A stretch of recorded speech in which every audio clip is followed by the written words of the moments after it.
Táimid Féar Bán anois maidin nniu agus is as Féar Bán na freisin. Is ceantar tuaí an ceantar seo agus is ceantar ciúin na freisin. Tháinig an Logainm mar tá éasa an Cill bhfuil neart pórtaigh timpeall na háite seo. I mí bealtaine bí na pórtaigh lán le bághatan. Sin an fág bhfuil an talamh Féar Bán chutha ar an ceantar seo.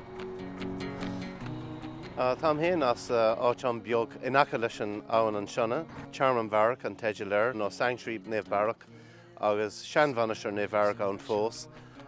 Is mar plán héin ó chilí nó mach an cile nó cox a churthir san béarla.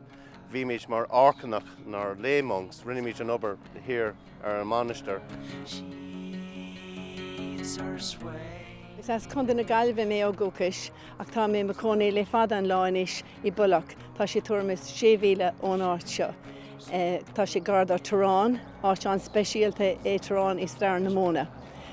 Ceapam go gcéalaonn pulach Place of Holes mar sa níomhaois déag rinne bhfuil an bricí an mar bhí cré an speisialta an I dhéanamh bricí agus rinne bricí I bulach agus an seo I Ferbane.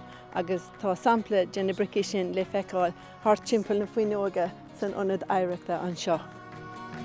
Táimid NRC park an seo ach fadó park an éananig a bhí ann Fair Green agus tógu ionad híreálta an seo beidir 15 bliain ó hen ach taobh hirdúin tá sépéal agus scoil protestúnach tógu iad sa 1800 ach dúnú iad beidir 7 bliain ó hen.